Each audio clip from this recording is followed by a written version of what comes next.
It's going to keep coming back into the room. Listen, everybody, it's time now to go to Kentucky State Legislator. Stop. His name is Jason Nemes. Thank you, Paul Stanley, but you don't work here. This is our show. It's not Tony and Dwight with Dave Jennings. And no, it is Jason Nemes. I apologize for Paul Sorry Stanley. about that, Jason. Sorry, man. Everybody knows you guys are crazy. No big deal. All right. Story has been going on all the way since October. Wow, it's the Hey Jude of Give us the damn numbers. Of stories. You've been asking. It's a Hey Jude of give us the damn numbers. It just goes on and on and on. But you've been asking the governor's office since October for the numbers saying, hey, show us, the taxpayers, we the people, where COVID-19 has been traced back to bars and restaurants, where it's not just your opinion, but is actually scientific data. Jason, and he promised you by Thanksgiving. Right. So what did the numbers say? What do you got there? You got them last week. They got it right there in front of you. Well, that's right. For a while, I felt like Ben Stein on Ferris Bueller's Day Off. Bueller. Well, hey, I'm happy to report, guys. Late last night, I got the numbers. Now, stop! Wait a minute. So that's my God, 7 weeks I ago. got the response. Are the numbers legitimate? So I asked for four things, and one thing that's be the most interesting to everybody, but I'll go through it quickly. I asked for overall mortality numbers without any causes, so we can see the trends and see how much the spike is. I asked number two. That was number one. Number two is I asked for mortality numbers by the top 10 non-accidental causes, because some people are saying, there's misallocations. People are saying that the flu is pretty much non-existent. Everything's going into COVID. So I wanted the numbers on that. They gave me the numbers on those things from 2010 to 2020. Number three, and this is the most important, I think, for today, is I asked for numbers to show where the spread occurs. Is it in restaurants? Is it in churches? Is it in gatherings at homes? Where is it? To support the decisions that have been made. And then the fourth thing I asked for was what are the comorbidities of people who've died by age? So if and that would enable us to better attack the problem, obviously. So the fourth thing they don't keep, and they said they're going back and trying to get the information, which to me is stunning because they should know the comorbidities of everybody who died to enable us to attack the problem more effectively. So, and that's a perfect example, by the way. They've not collected that information. We think it's important.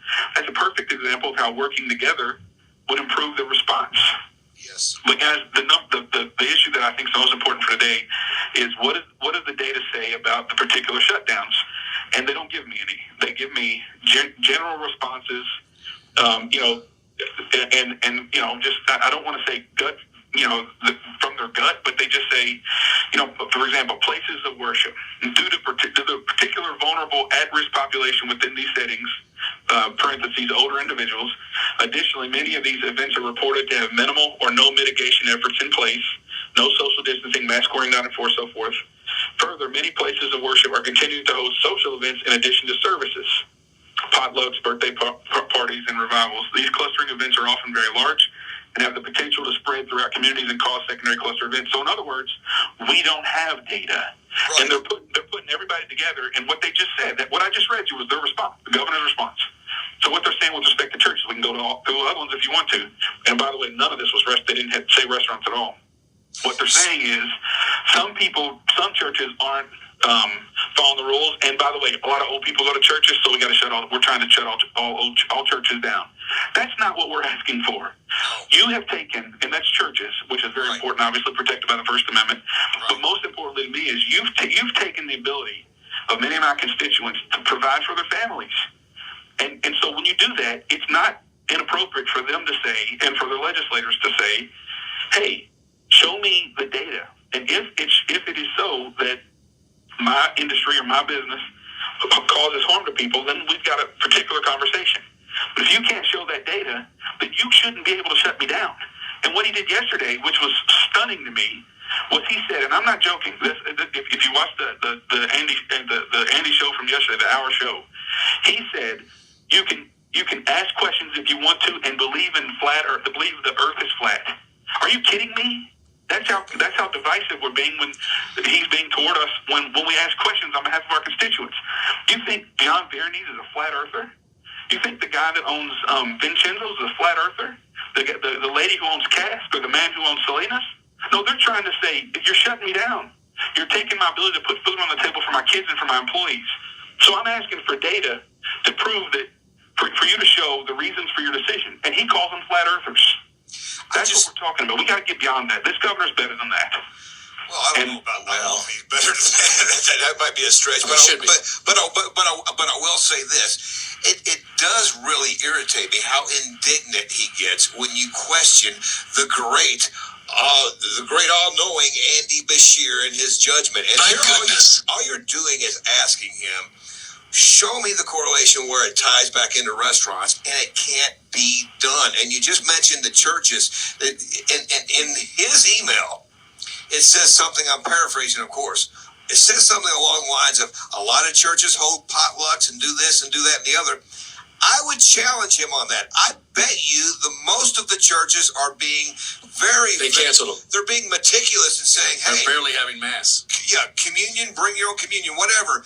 They are taking the steps to keep their churches open, and he's shutting them down. That's just churches. You mentioned a list of restaurants. These are restaurants that families, Louisville and Southern Indiana, well, not Southern Indiana, but Louisville families. No, they're open. In Kentucky, Kentucky families they've worked their fingers to the bone trying to get a restaurant up, and you just can't survive on this.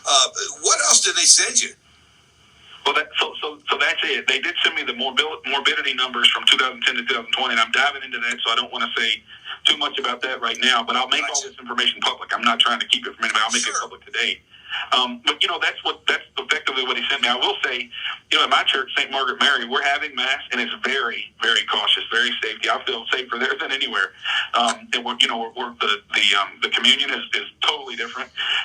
We're skipping pews, and we're sitting within the pew, very far away from people. So our church is doing it very effectively, but I don't think we're an outlier. I think most churches are. I think that's where the biggest problem is. Let me be very clear about this. The Republican Party in Kentucky takes COVID very seriously. We know it's a serious virus. But do you know what? These businesses who've been shut down, they don't care if the Republicans are in charge or the Democrats are in charge. They don't care who the governor is or who the legislator is. They want to provide for their family. They want to provide for their employees. And that's what we're trying to do, is we're trying to improve the response. And Dwight and Tony, what do we want as a people? We want the best, most effective, data-driven response, number one. But number two, when we make good decisions, we want compliance with those decisions. What's the best way to get compliance with the decision when you're talking to an American, a freedom-loving American? It's to make the case. Make the case and say, look, this is a problem. We've got to do this. And if you make the case, people, I think, will get in line, as we've done with masks. You can't go anywhere without masks. It's been almost 100%, at least in Louisville and Oldham County. All right, Jim, we had Rand Paul on, and we're going to talk to him again here in a little bit if you missed the interview. But he mentioned something about Andy and his power and having one person in charge of the economy, essentially, in the state of Kentucky with executive orders. And he said that after the first of the year, things were going to change with the legislature. That's right. Explain what he means by that. Okay, so when you have an emergency, it is appropriate. It's fully appropriate for the governor, and he's the person in charge, or she, maybe in the future, whatever. We've obviously had a woman governor, which is great. It's for the governor, whatever, to make the decision, because we need an immediate response that is effective, and we need control. Okay, but that response should be very limited in duration, 14 days, 30 days tops. After that, we got to get more people involved in the decision making for two reasons. Again, one, to make sure we get better decisions, and two, for legitimacy of the decision. So people will comply with that decision. They'll see it as legitimate. You can't have one person, I don't care if it's a Democrat or Republican, in the next pandemic, 20, 30, 40, 50 years from now, we can't have one person controlling Kentucky in this way for 9 months until the legislature can come back into session. So what we're going to do is, at the very least, we're going to disperse the powers to act in an emergency after 14 or 30 days or whatever whatever the legislature determines is appropriate there. So one person, the governor, should have unfettered discretion, I think, in a very short time to respond to legitimate emergencies. After that time is run, he needs to bring the General Assembly back into session in order to make, a broader-based decision, or he needs to, in some way, share power with other executive branch officials like the Secretary of State, the Attorney General, so forth and so on, and so we can make sure that good decisions are made and the people see it as legitimate. Sometimes I think the joke's on us. I just, it doesn't matter whether there's a D or an R in that office. We asked for one word: transparency. So they complained for 4 straight years about Bevan and transparency. Show us the numbers. And they skated around it. Well, they're doing the exact same thing they complained that happened the last 4 years. So I feel like the joke's on us. We're sitting here. That's all we want is transparency. We do that locally, too. We want that for Greg Fisher. We haven't gotten that in 8 years. So, and longer than that. So I don't know. I just, where do you go from here? You asked specifically the numbers. They have an office called the Trace. Their office is, that's all they do is trace the numbers back to where they got it. Right. How do you, because look, we hear from these football stadiums and these basketball stadiums and these restaurants. I mean, Masterson says, hey, we've had 100,000 people go through. We haven't traced one of these cases back to our restaurant. Right. If these people, like Lou City said, we've traced 0 cases back to us. How do they know that? But the governor can't tell us how many has gone to the restaurants. I mean, what do you do now, Jason? I think they're scrambling to get the information because I don't think they had it. And that stuns a lot of people. It certainly stuns me that this isn't something that they would compile just in the regular course of business, but also that they wouldn't have this information to undergird or support the decisions that they make. Again, and I don't want to minimize this, we're shutting down people's businesses and livelihoods. Everything they've sacrificed for is on the line. I talked to a business owner last week who was dipping into his own 401k. He owns a restaurant, dipping into his own 401k to help his employees make the rent payments. I mean, that's what we're talking about here. This is real. It's not just a COVID serious. And yes, it is darn serious. No doubt about that. But our response needs to be appropriate and measured. And it has to understand that there's negatives on the other side too. And it's not knuckle dragging. It's not flat eartherism. If you have questions, if you take my livelihood away, my opportunity to provide for my family, the government should have the burden to show that decision was made based on data. That's what we're asking for. We've not been given it. And I know the governor has been thin-skinned in the past. I would offer him a right hand of friendship, as I know the leaders in the legislature already have, and say, let's work together. Let's get through this. We're not going to agree on everything. But when January 5th comes, we're going to have the power. We don't want to be, nasty, and we want to work with the governor because the governor has been put in the position by the people of Kentucky to be our governor. Let's work together. Let's make decisions based on science, not based on hunches, or not based on what you think is right, or, the things like they gave me yesterday. It was stunning to me to read, well, we got to shut down churches because old people go to churches and some of them are still having potlucks. I mean, that's offensive. Let's look at issues straight in the face. Let's sit down at the table like big boys and big girls and make decisions based on data that are best for our people and keep everybody safe while also allowing the businesses that can operate safely to operate. It seems to me like his cure for the virus is worse. In theory, it's worse than the actual virus because it's hurting people more. Let's just talk about for a second the unemployment that people are still waiting for. And I've talked to you about this before. He and his cabinet can't even get the unemployment checks to the people since March. Okay, since March. And the worst part about that is he hired an outside firm, not once but twice, to the tune of over $12 million, and people still aren't getting their unemployment checks. I just think that's horrendous. Number one, if the government who's getting paid to distribute these checks and run the process, if they can't do the job right the first time, fire them off on their asses. Because why are we spending $12 million on a firm to try and get something done, and they can't even get it done? In my opinion, Jason Nemes, I've never had blind faith in the leaders.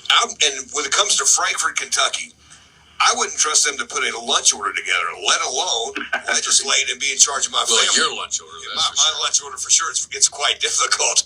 But when the legislature meets, when the legislation meets in January, how confident are you think that you all will be able to rein back this power and help the Kentucky families? Because Kentucky families, I got to tell you, a lot of them, they needed help months ago, not 2021.